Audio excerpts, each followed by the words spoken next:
ravie de vous accueillir le 17 février.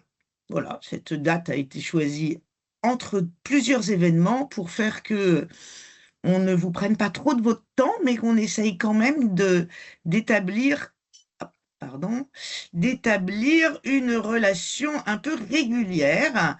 Notre objectif en créant ces webinaires, c'est de partager un petit peu la veille. Alors quand je dis un petit peu, c'est parce qu'on ne va pas très profondément. La veille qu'on fait régulièrement, quotidiennement, sur les différents domaines qui gravitent autour du licensing des collabs, etc., etc. Et donc, le premier sujet en janvier, c'était justement les collabs et les OP de 2025, les plus loufoques, les plus originales, celles qui étaient passées un peu à travers, alors qu'elles étaient effectivement très particulières. Là, on a pris le parti de s'intéresser un peu au nouveau retail. Alors, on en parlait justement avant que vous n'arriviez, ou en tout cas avant qu'on vous ouvre l'écran. Euh, on était un peu frustrés, et autant le dire, parce qu'il y a tellement et tellement et tellement à dire que on a le sentiment qu'on va un peu survoler tout ça. Mais on en fera d'autres, plus profonds, avec des conférences plus précises, et notamment, on vous donne déjà rendez-vous les 9 et 10 avril à Paris, à l'occasion de Koblenz, le salon, la 23e édition, 23e édition de Feu Choc et de maintenant Koblenz, où on a un super programme de conférences, mais vraiment top, au-delà des exposants magnifiques et des marques formidables. On a monté vraiment un programme de conférences hyper canon. Merci Virginie, puisque c'est Virginie qui est en charge de cela. Voilà, voilà. Bon, mais on avait beaucoup d'inscrits et je vois pas des masses de gens, mais c'est pas grave. On va privilégier les gens qui sont à l'heure et ne pas prendre en compte ceux qui sont en retard. Le quart d'heure parisien ne veut pas être considéré en visio, hein? Sinon on perd toute valeur. Voilà.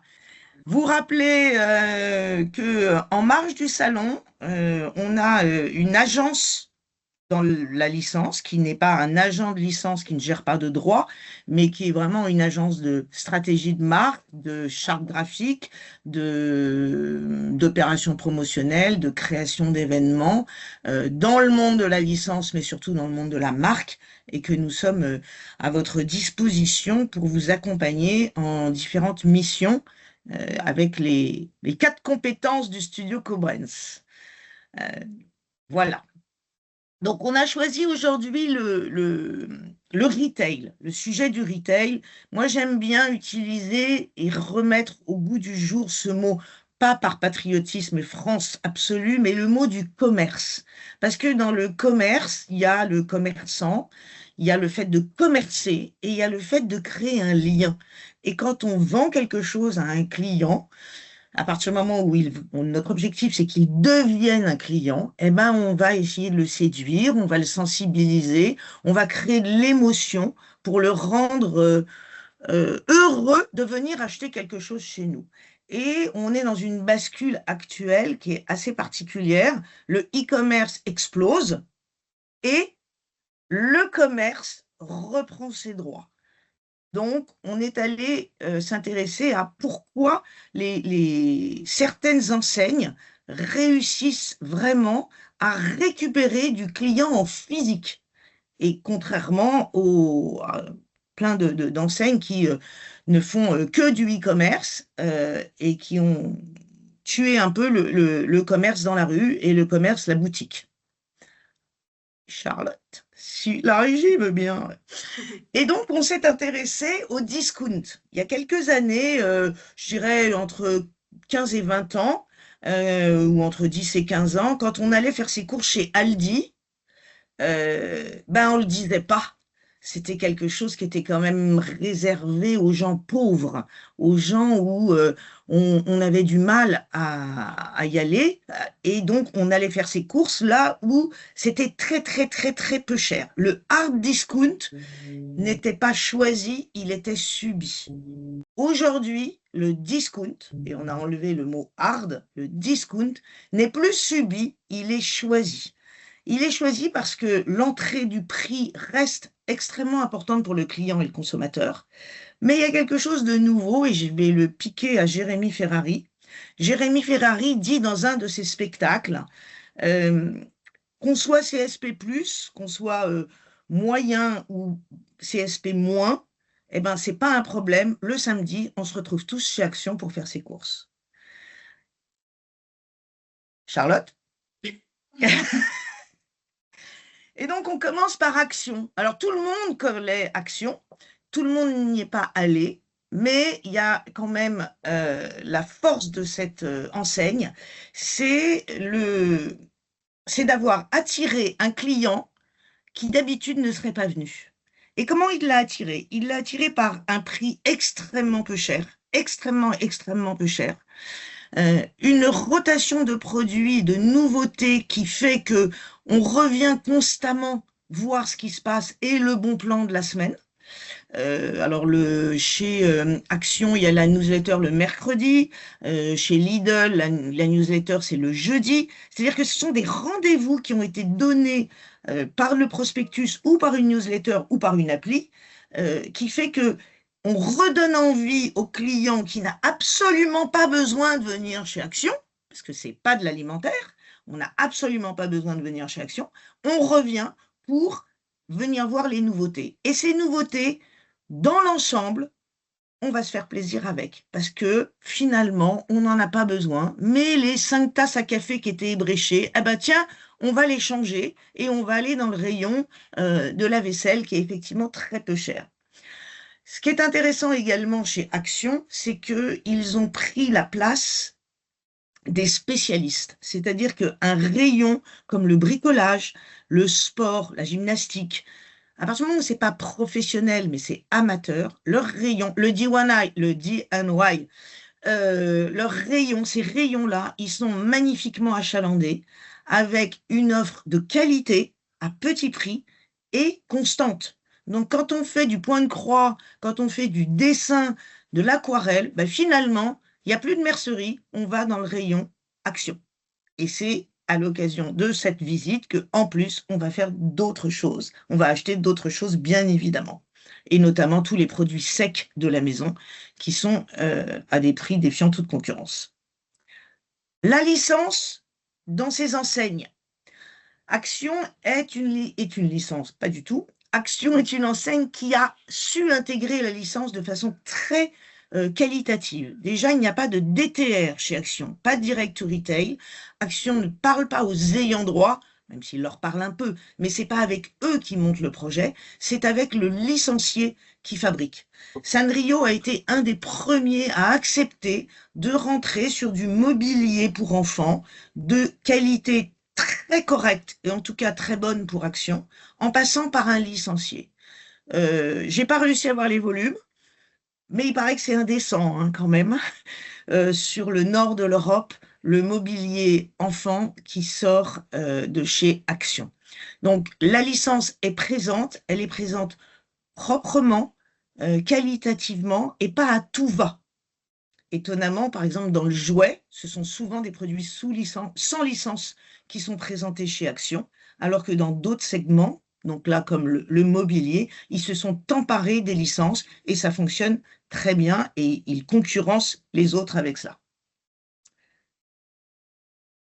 Un autre cas, tout à fait différent, mais qui est vraiment pareil dans le discount, c'est Pepco.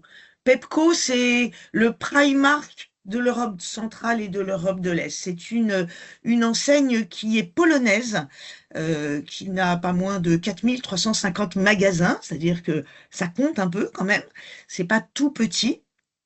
Ils sont dans 18 pays de l'Europe de l'Est. Ils sont arrivés depuis peu en Espagne et en Italie. Donc, ils arrivent tout doucement. C'est vraiment le même positionnement que Primark, c'est-à-dire la maison et la famille. excusez-moi, il y a des trucs qui apparaissent. C'est la maison et la famille à petit prix. Ils n'essayent pas d'aller rameuter d'autres cibles. C'est vraiment cette cible-là qui est là et qui a trouvé en fait son enseigne aujourd'hui. Si on reprend en fait, pardon, voilà, le point des licences, donc chez Pepco, alors un peu comme Primark, mais finalement avec quelques années pas de retard, mais derrière, Pepco a de la licence dans son fonds de rayon. C'est-à-dire qu'il n'y a pas les licences qui ont le film ou une série. Ils ont du fonds de rayon avec des Tom et Jerry, Moomin, des licences plus discrètes en Occident, mais qui sont extrêmement bien installées dans l'Europe centrale et l'Europe de l'Est. Et puis voilà, toujours un peu de licence de sport, parce que quand on parle aux petits garçons et aux grands petits garçons, eh ben, le foot, hein, il n'y a pas photo, ça fonctionne. Donc c'est encore une présence de la licence, et là vraiment de façon très installée dans tous les rayons, ça fait partie, c'est naturel chez Pepco d'avoir des produits sous licence. Pas forcément les produits qui sont médiatisés, les licences les plus médiatiques, mais la licence est vraiment présente. On passe sur un autre cas qui n'a strictement rien à voir et qui est apparu depuis 2019, si je ne me trompe pas. Je prends mes notes. Non, pardon, 2013. 2013, c'est une entreprise danoise. Et Normal, c'est un labyrinthe. C'est le labyrinthe Ikea à l'échelle d'une petite boutique et où on va chercher de l'hygiène beauté. C'est une enseigne qui s'adresse essentiellement aux femmes et aux femmes qui n'ont pas le temps. Les femmes qui vont venir s'acheter le shampoing qu'il faut, la crème, etc. et qui finalement vont venir en penser prendre 5 minutes et repartir au bout d'une heure et demie avec un panier énorme. C'est sur leur site la baseline que j'ai écrit. Je viens pour un truc, je repars avec 12. Et c'est vraiment un concept de l'envie d'acheter qui est très construit comme le labyrinthe Ikea. On est obligé de passer devant chaque panier. Et il y a une répétition des produits présentés de manière différente selon l'entrée dans le labyrinthe, le milieu du labyrinthe, la fin du labyrinthe. Et à la fin du labyrinthe, il y a quelque chose d'extrêmement puissant que Normal a fait, c'est qu'ils ont fait une augmentation du panier moyen avec des produits additionnels qui n'ont aucune raison d'être chez Normal. Des nouilles chinoises, des capsules de café, des lingettes pour nettoyer la vaisselle, tous ces petits produits que finalement le jeune actif vivant seul dont il a besoin, seul ou pas d'ailleurs, dont il a besoin, mais qu'il ne va pas acheter en GSA ou dans une autre enseigne. Donc là, on comble à un moment d'un besoin avec un panier additionnel nécessaire, mais qui n'a strictement rien à voir avec l'origine de la venue. Et c'est très très fort de la part de Normal. Si on passe sur les licences chez Normal, eh ben il n'y en a pas, mais pas du tout, du tout, du tout. Il pourrait y avoir de temps en temps un produit avec un lot qui pourrait y avoir une licence, mais c'est pas du tout leur objectif. Eux, leur objectif, c'est les grandes marques.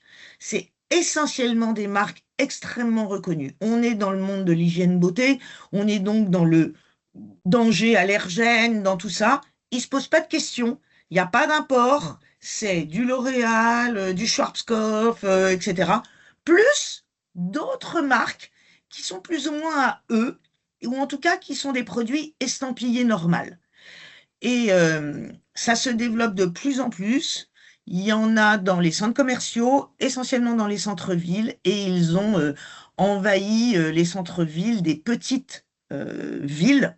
Donc Normal est une nouvelle enseigne. Elle est là depuis peu de temps, mais avec laquelle il faut compter sur ce rayon-là, et qui vient, comme je le disais finalement, remplacer les spécialistes. C'est-à-dire qu'aujourd'hui, quand on va chez Normal, on peut aller à la parfumerie, dans un esthétique et aussi dans les bouts de rayon d'un Monoprix.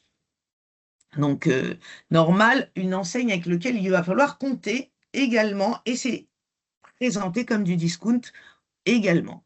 Donc, si on fait une rapide conclusion, puisque c'est 3 cas sur 22 000, bien évidemment, c'est que on imaginait des magasins du futur avec des choses très... on se déplacerait en overboard, on irait sur des écrans, tout serait tactile, etc. Alors, oui, ça existe de chez soi, assis sur un fauteuil, et c'est Amazon, tout ce qui est e-commerce, etc. Mais finalement, le magasin, le lien, le commerce, il est aujourd'hui porté par les enseignes de discount qui ont su créer, recréer l'acte de plaisir que les clients cherchent et que chaque individu cherche. Quand on dépense de l'argent, c'est avant tout pour se faire plaisir. Et au-delà de l'alimentaire, eh ben, le discount a trouvé la niche pour qu'on se fasse de nouveaux plaisirs, sans, quel que soit le pouvoir d'achat qu'on a.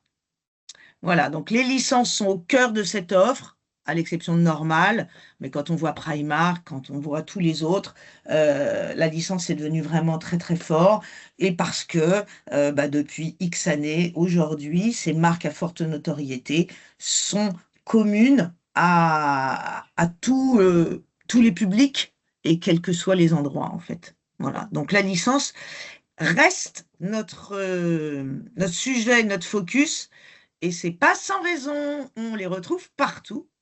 Et je passe la main à Élodie qui, elle, est allée regarder ce qui se passait chez nous venant d'Asie. Exactement. Merci Nathalie pour cet éclairage. Et donc, oui, moi, je vais vous parler des enseignes venues d'Asie ou comment l'Asie, en fait, rebat les cartes du retail français. Puisque pendant longtemps, en fait, le commerce français a été dominé par des enseignes, on va dire, nationales ou européennes. C'est le cas notamment avec l'Italie et l'Espagne, qui étaient surtout dans l'univers de la mode, avec des groupes comme Inditex, ou la Scandinavie. Oui, il y a des trucs qui s'affichent effectivement. Ou la Scandinavie qui est plus dans la décoration ou le discount, comme vient de le dire Nathalie, ou les États-Unis dans la restauration rapide. Mais on s'aperçoit depuis peu qu'une autre influence gagne du terrain, c'est celle des enseignes venues d'Asie, puisque près d'un tiers des marques asiatiques présentes en France se sont installées entre 2023 et 2025. Donc c'est ultra récent. On voit que c'est des implantations qui sont en pleine accélération et c'est surtout concentré sur Paris et les grandes métropoles. Et donc, on peut vraiment dire désormais que les marques asiatiques s'imposent comme un acteur vraiment essentiel dans le paysage du retail français. Et on constate que deux nationalités dominent largement, c'est la Chine et le Japon, puisqu'à elles deux, enfin ces deux territoires-là, représentent 72% des marques venues d'Asie, avec notamment Uniqlo, Muji, Miniso ou Pop Mart, entre autres. Et derrière ce duo de tête, on a quand même, il ne faut pas l'oublier, la Corée du Sud, Taïwan et le Vietnam. Si on fait le focus sur la Chine, on s'aperçoit que... attends, reviens encore un petit peu avant, Charlotte. La Chine, elle est restée pendant longtemps comme l'atelier du monde, c'est-à-dire le pays qui fabriquait les produits pour les autres. Mais aujourd'hui, en fait, le curseur change. Son rôle est vraiment en train de changer puisqu'elle ne se contente plus de produire des produits, mais elle crée également des marques qui s'installent partout dans le monde. Et donc, on peut dire qu'on est passé de l'usine du monde au magasin d'à côté. Et deux enseignes incarnent vraiment ce phénomène, c'est Miniso et Pop Mart. Et c'est pour ça qu'on va faire un focus sur ces deux enseignes venues de Chine, qui sont largement médiatisées et qui ont réellement eu un succès retentissant au niveau planétaire. Et donc là, maintenant, Charlotte, tu peux passer. Et donc, si je vais commencer par Miniso, puisque Miniso, c'est d'abord un univers très, très reconnaissable. En fait, quand on rentre dans un magasin Miniso, on est vraiment plongé dans un univers de douceur. On a des couleurs pastel, on a des pluches avec des grands yeux. On est vraiment dans des objets très mignons. On est dans un univers kawaii par excellence. Et c'est pareil, là, quand on rentre dans les magasins, il y a tout un parcours en labyrinthe. Donc, on oscille entre des produits du quotidien. Ça va du gel douche aux petites fioles pour mettre le parfum. Et on a aussi des petits objets plutôt plaisir qui suscitent l'achat d'impulsion. Et donc, le business model de Miniso, c'est vraiment de se concentrer sur des objets à petit prix. Souvent, le panier est entre 3 et 15 euros pour susciter l'achat d'impulsion. Et aussi, le cœur du business model, c'est basé sur des licences, et notamment les licences Kawaii. Donc, on a énormément de produits Hello Kitty. Mais depuis peu, la marque a élargi. Non, tu peux rester encore un peu. La marque a élargi son univers avec des licences issues de la pop culture, puisqu'on peut retrouver des produits comme Mario, du Pokémon ou des Mignons. Mais là, mon interrogation, elle est vraiment, est-ce que ça n'est pas en train de desservir la marque Miniso, puisqu'on est normalement sur une offre très kawaii et s'ouvrir à la pop culture, on n'est pas sur les mêmes cibles et les mêmes attentes. Donc voilà, le positionnement est un peu en train de changer, à voir ce que ça réserve au niveau de l'avenir et voilà, des ventes chez Miniso. Et donc le concept Miniso a été créé en 2013 à Guangzhou en Chine. Et c'est arrivé en France en 2020 avec Ariel Wiesman qui l'a lancé sur la France. Et on s'aperçoit du succès puisqu'en fait, il y a 7600 magasins au total, dont 3300 à l'international. Donc, ce qui est quand même énorme. Ils ont encore plus de la moitié de leurs magasins et de leurs boutiques qui sont en Chine, mais le reste est à l'international. Et en France, on compte 25 boutiques. Là, tu peux passer, Charles. Et maintenant, au-delà des boutiques eux-mêmes, on s'aperçoit que Miniso, voilà, avec son succès, développe aussi des flagships hyper immersifs, comme le cas à Bangkok, où ils ont ouvert une surface de plus de 1000 mètres carrés qui a été conçue comme un parc d'attractions.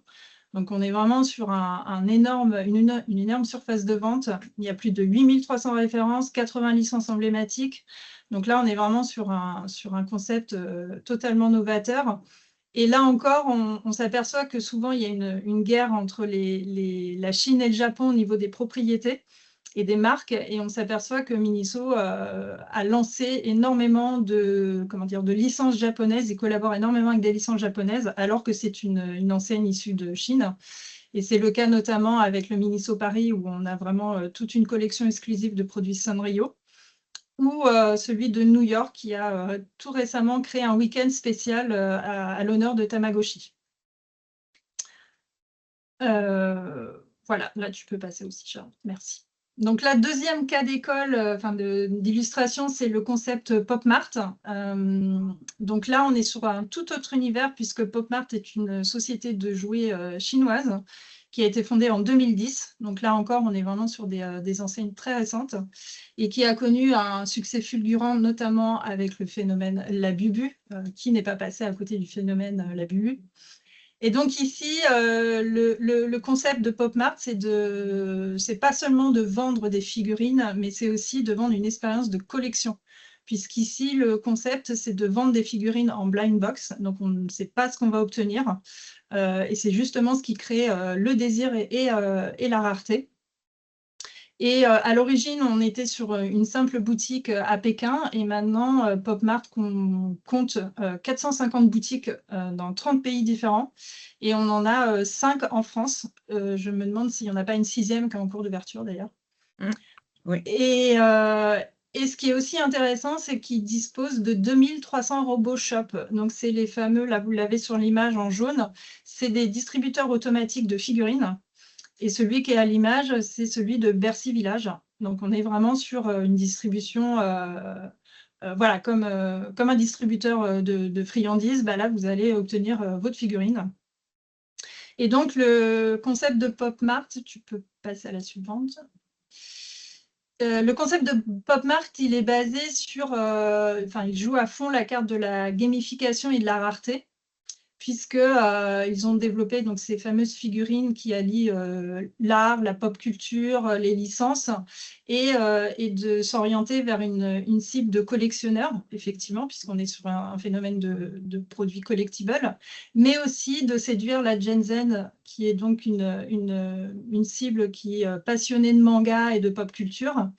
et également l'équidulte. Donc, en fait, ils ont réussi à ratisser très large leur cible et de jouer sur ce côté collection, puisqu'ils renouvellent régulièrement leur gamme.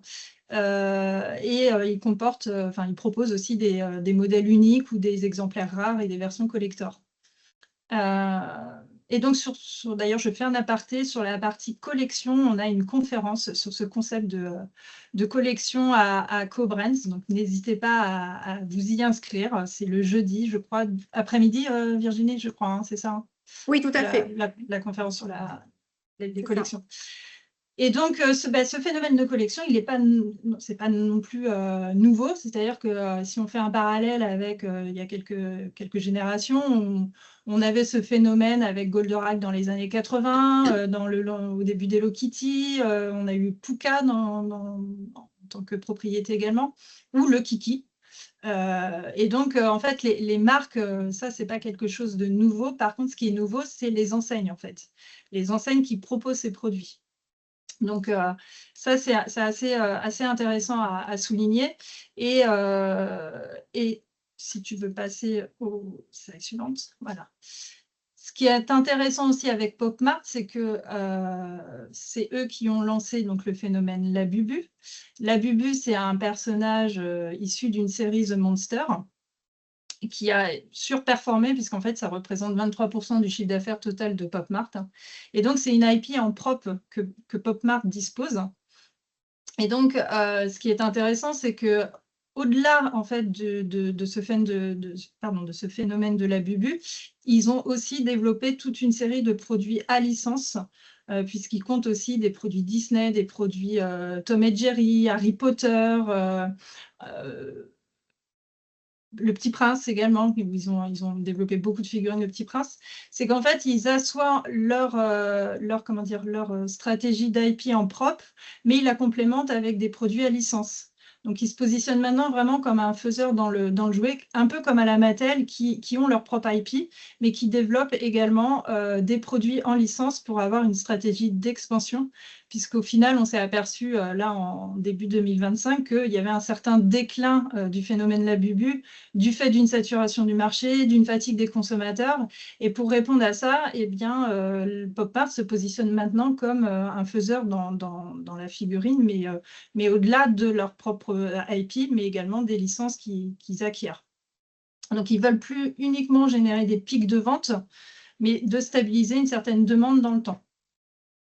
Et donc, petit aparté quand même sur le phénomène Labubu, ça c'était assez intéressant, c'est que le créateur du personnage de Labubu s'est inspiré de l'univers des Schtroumpfs. Donc ça, c'est quand même assez... c'est quand même voilà, le petit aparté assez intéressant.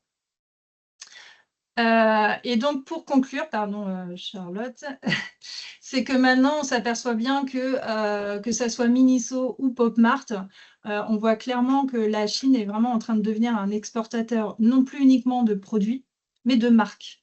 Vraiment de marques, d'univers, d'icônes. Et que, en fait, que ce soit Miniso ou PopMart, même si leurs stratégies ne sont pas les mêmes, puisque Miniso, on est vraiment sur une stratégie, un positionnement sur le prix, la douceur, l'achat d'impulsion, alors que PopMart, on est sur un univers de collection, de rareté et de pop culture. En tout cas, les deux enseignes proposent un positionnement où voilà, on est sur un soft power culturel qui s'impose. Et que en fait, le retail français va devoir se positionner entre fascination et réelle concurrence, finalement. Donc voilà, la Chine n'est plus uniquement un fabricant de produits, mais aussi un créateur de marques. Voilà, et donc voilà, l'influence du digital, ça peut faire le lien avec la bubu, puisque justement, le phénomène de la bubu a été largement relayé sur les réseaux sociaux avec des célébrités. Donc on s'aperçoit aussi de cet impact dans les méthodes du retail. Très bien, merci Elodie. Du coup, j'enchaîne sur l'influence du digital. Donc, aujourd'hui, quand on parle digital dans le retail, finalement, on ne parle pas uniquement d'e-commerce, mais plutôt d'une transformation plus profonde. On se demande en fait qui influence, qui prescrit et qui contrôle la décision d'achat. Et en plus, quand on parle retail sous licence, les enjeux sont encore plus stratégiques. Et ça nous intéresse d'autant plus aujourd'hui, parce que tout le monde on le sait tous, une licence ne se vend pas uniquement pour son utilité, mais vraiment parce qu'elle crée du désir, de l'émotion, elle crée une histoire. Donc dans les slides en fait, qui vont suivre, on va voir comment le digital est devenu finalement un levier clé pour développer une licence en retail. C'est vraiment un complément. Donc, tu peux passer, Charlotte, s'il te plaît. Merci. Donc là, commençons par l'exemple de la série Bridgerton, qui est une série phare de Netflix, où Primark a sorti une collection éphémère, donc à l'effigie de la marque, une collection de vaisselle, linge de maison, tout autour de ça. Et la promotion de cette collection s'est faite uniquement et exclusivement par TikTok. Donc le consommateur pouvait bien sûr se rendre en magasin pour l'acheter ou sur site internet, mais le canal de communication, c'était vraiment les réseaux sociaux et TikTok. Aujourd'hui, en plus, on sait que 56% des consommateurs entre 16 et 64 ans déclarent découvrir de nouvelles marques via les réseaux sociaux. Et on passe à 70% quand on parle des 16-24 ans. Donc concrètement, ça veut dire que la découverte d'un produit, aujourd'hui, ne se fait pas du tout d'abord en magasin, ni sur Google, mais vraiment dans le feed d'actualité qu'on suit sur nos réseaux. Donc les réseaux sociaux sont hyper forts pour faire découvrir les produits. Et en plus, ce sont de vraies caisses de résonance, on le sait, hein, les fans relaient l'info, la partagent, la repartagent et encore plus. Et en faisant la promo finalement de ces produits, ils deviennent de vrais ambassadeurs de marque. Donc le social commerce, aujourd'hui, on appelle vraiment ça, c'est plus un canal d'acquisition à part entière, mais c'est vraiment un canal de conversion émotionnelle. Et bon, évidemment, là, on va pouvoir, enfin, il se pose quand même des questions un peu stratégiques derrière, hein, c'est comment on peut gérer les algorithmes. Alors, on ne les gère même pas du tout, donc comment on peut dépendre des algorithmes et surtout, comment on garde la main sur la narration, parce que finalement, ce que raconte le fan ou le client, on n'a pas vraiment la main mise dessus. Donc, c'est vraiment des questions qui se posent, mais en tout cas, voilà, les réseaux sociaux sont la clé aujourd'hui pour pouvoir promouvoir ces marques. Tu peux passer, Charlotte, s'il te plaît. Merci. Donc ensuite, on continue toujours sur Bridgerton, puisque à l'occasion de la dernière saison qui a été lancée fin janvier sur Netflix, Facebook s'est associé à Netflix et ont proposé une expérience d'achat personnalisée aux fans avec une marketplace spécifique et un pop-up store finalement conçu via la marketplace Facebook autour de la marque. Donc la boutique en fait a capitalisé sur un storytelling vraiment dédié à la marque, qui parlait à des clientes comme des ladies, donc vraiment la cliente pouvait s'identifier au personnage préféré de sa fiction, et du coup il y avait l'esthétique qui était repris derrière avec la charte graphique et tout ce qui était inhérent à la marque.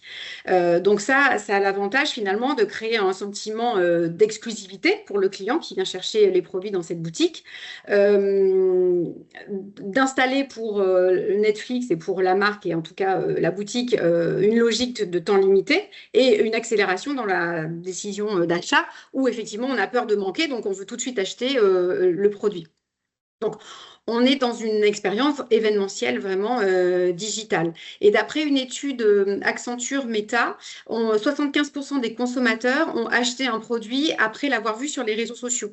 Donc, ça veut dire que le contenu vraiment devient un levier de conversion, que la narration vraiment influence les ventes et que le distributeur n'est pas seulement un canal, mais c'est un support de mise en scène. Donc, il y a vraiment une mise en scène autour de ça. Et c'est ça que les réseaux sociaux vont permettre. Merci Charlotte. Prenons notre exemple, donc un petit peu plus ancien cette fois, qui date de 2024, mais on va parler du pop-up café sous licence Lenalu et Hello Kitty. Donc cette activation, elle est super intéressante parce que là, il s'agit finalement de créer un café, enfin un point de vente à l'intérieur même d'une enseigne. Donc ce pop-up café a été mis en place chez Primark au UK. Et là, l'idée, c'est que donc Lena Lu, qui est une marque de donuts anglaise, a implanté vraiment un café avec des donuts à l'effigie d'Hello Kitty, des cafés, des matchas latte, etc., où il y avait vraiment une mise en scène et où même le personnage venait voilà, pour des poses photos. Donc, tout a été brandé évidemment Hello Kitty, et surtout ce qui est très fort, c'est que c'est Instagrammable évidemment. Donc Primark là profite vraiment des influenceurs qui sont venus prendre la parole autour d'Hello Kitty sur ce café pour profiter de la promotion qui est faite. Donc l'utilisation ici des réseaux sociaux pour Primark, c'est d'aller chercher forcément le nouveau client qui ne vient pas forcément dans l'enseigne en temps normal, mais aussi d'avoir une image un peu hype et tendance grâce aux réseaux sociaux. Tu peux passer, Charlotte. Là, on passe sur un autre type d'utilisation des réseaux sociaux pour les enseignes avec Léonie et le Carrefour de Laval. Vous avez peut-être vu déjà ces vidéos qui ont fait le buzz sur les réseaux.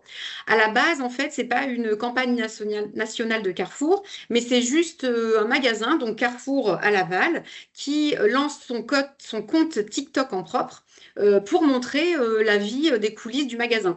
En fait, l'idée, c'était un peu de dévoiler par des vidéos simples et spontanées la vie de l'équipe. Et donc, parmi elles, on retrouve Léonie, cette jeune stagiaire qui est à la vente, qui, elle, s'approprie complètement les réseaux sociaux. Elle est naturelle, souriante, à l'aise. Elle fait décorer des petites scènes humoristiques. Elle va même filmer des petits moments spontanés en caisse. Et puis, elle poste sur le compte TikTok donc de Carrefour Laval. Et les vidéos prennent, explosent, font des millions de vues et il y a des partages dans tous les sens et même les médias relaient l'information. Donc là, ce qui est intéressant, c'est pas juste le buzz que ça crée. Bon, évidemment, pour l'enseigne, c'est super, mais c'est que Léonie devient vraiment une véritable ambassadrice là, de la marque employeur de Carrefour. Donc, c'est d'autant plus fort quand on sait qu'un post partagé par un employé génère en moyenne 8 fois plus d'engagement qu'un contenu officiel qui est diffusé par le compte de la marque. Donc, la valeur et le côté spontané et émotion que ça crée, en fait, c'est très, très fort pour les enseignes de pouvoir mettre en scène leurs employés. Donc, le magasin, finalement, aujourd'hui, c'est plus juste un canal de distribution, mais c'est vraiment un canal aussi de communication. On s'approprie les rayons pour pouvoir communiquer sur sa marque. Un peu la même histoire avec Decathlon, sauf que là, Decathlon mise forcément, enfin quand ils recrutent tous les employés, notamment les vendeurs qui sont dans les rayons de Decathlon, ce sont des vrais experts de leur sujet. Donc Decathlon mise vraiment sur l'authenticité, avec des collaborateurs qui sont passionnés et qui incarnent naturellement l'ADN de l'enseigne de sport. Donc là, l'influence vient pas finalement de l'extérieur, mais elle vient de l'intérieur, puisque ce sont les salariés qui vont promouvoir les produits des rayons avec leur mise en scène d'eux-mêmes, de vous dire pourquoi il faut prendre tel gant pour aller au ski ou tel casque, etc. Donc chaque collaborateur a son rayon spécifique et se met en scène au sein même de son rayon pour pouvoir parler de la marque. Donc, c'est intéressant parce que ça devient des micro-influenceurs finalement et qui ont une vraie relation de confiance et de communication avec le consommateur final. Donc, voilà, ça permet de rendre l'entreprise un peu plus visible, désirable et dans un environnement de confiance quelque part.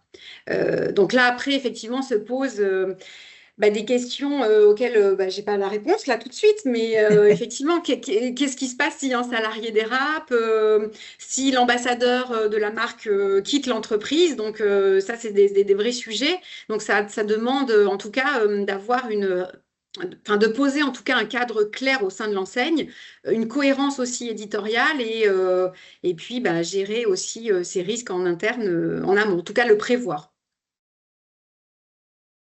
Merci Charlotte. Donc maintenant, on change un petit peu de sujet, mais on va parler d'une rupture majeure qui va vraiment redessiner profondément le commerce d'aujourd'hui et de demain, qui est le commerce agentique. Donc le commerce agentique, c'est un nouveau modèle d'e-commerce qui arrive où des agents IA agissent pour l'utilisateur final, donc pour le client. En fait, l'agent IA va pouvoir et peut aujourd'hui comprendre le contexte d'un achat, anticiper les besoins du client, effectuer des actions concrètes dans la navigation sur Internet. Par exemple, il peut sélectionner un produit, le mettre au panier, finaliser l'achat parce qu'il aura déjà la carte bleue enregistrée. Enfin, il peut vraiment finaliser complètement l'achat. Donc, l'IA devient vraiment là proactive. Et elle peut vraiment comprendre ce que l'utilisateur souhaite pour anticiper ses besoins et agir en conséquence. Donc, alors aujourd'hui, en Europe et en France, c'est encore très réglementé. On voit des choses apparaître beaucoup aux États-Unis et des processus qui se mettent en place. Donc, forcément, les géants comme Google, OpenAI ou même des enseignes comme Walmart rivalisent pour devenir vraiment la plateforme dominante de ces assistants pour que les produits soient aussi classés dans les algorithmes. Donc là, l'IA devient vraiment un intermédiaire de transaction. Et en fait, l'enjeu là pour les marques et les produits, c'est pas seulement d'être visible sur un site ou sur les réseaux, mais c'est d'être recommandé par l'IA dans des moments décisifs d'achat. Donc finalement, on passe de comment je mets mon produit en avant à comment je deviens la réponse algorithmique pour l'IA. Et si demain un agent IA va recommander, je sais pas moi, un jeu éducatif pour enfants à la personne qui achète au final, c'est est-ce qu'il va citer le produit sous licence ou est-ce qu'il va citer une marque générique moins chère? Donc ça, c'est vraiment des questions ou comment on peut rentrer dans ces algorithmes et comment on va, pour les marques ou pour les enseignes, être dans cette nouvelle transformation. Donc, en tout cas, c'est un sujet passionnant. On pourrait faire, je pense, une conférence entière là-dessus. D'ailleurs, Une journée, on pourrait. Ouais, non, mais c'est fou parce que ça va vite et vraiment, il y a des vrais sujets là-dessus. Et on aura d'ailleurs une conférence sur ce sujet, donc l'IA et le retail à Koblenz le vendredi 10 avril à 10h40. Donc, je vous invite à venir parce que c'est des sujets, voilà, très porteurs. Voilà, donc juste pour conclure, moi, sur ma partie, en fait, quand on parle du retail et de l'influence du digital, on voit 4 évolutions majeures. On a le magasin qui devient un média, les collaborateurs qui deviennent des ambassadeurs, l'expérience finalement en retail qui devient du contenu pour pouvoir le promouvoir auprès de la communauté, et l'IA qui devient prescripteur. Donc le digital, ça remplace pas le retail, c'est pas le sujet, mais en tout cas, ça redéfinit clairement son rôle. Voilà pour moi. J'en ai fini. Nathalie, si tu veux avoir le mot de la fin.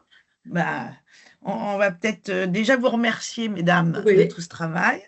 Vous demander si vous avez des questions, des idées à partager, parce que nous, on est allé chercher et on a pris un parti pris, mais il y en a qui ont l'expérience de travailler avec ces enseignes et s'ils veulent en parler, c'est peut-être sympa, l'occasion.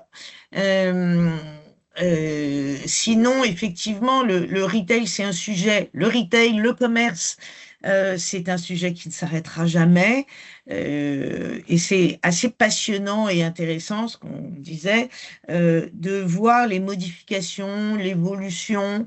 Alors, on dit que tout est un éternel recommencement.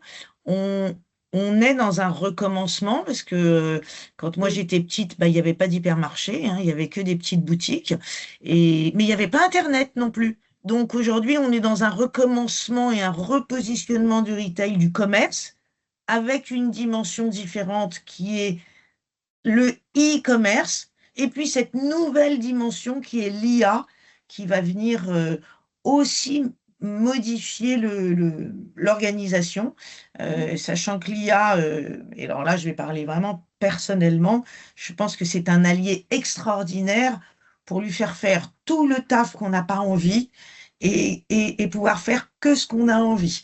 Donc, pour le retail, l'IA, c'est quelque chose qui va élargir facilement enfin élargir, pardon, diminuer tout ce qui est les fiches de référencement, les horreurs de trucs comme ça, qui fait que tout ce travail stupide que le retail demande et que chaque enseigne a la volonté d'avoir sa propre fiche, eh ben, poup, ça c'est un pied de nez, ça va permettre de gagner du temps pour travailler avec eux.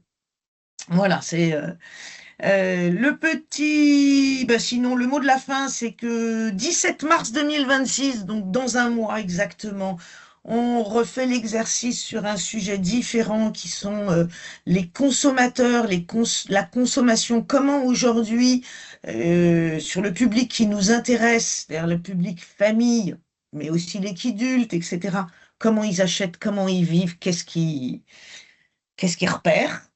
Et puis après, on se retrouvera le 9 et le 10 pour Koblenz, le grand raout de l'année, où on aura le plaisir de se saluer.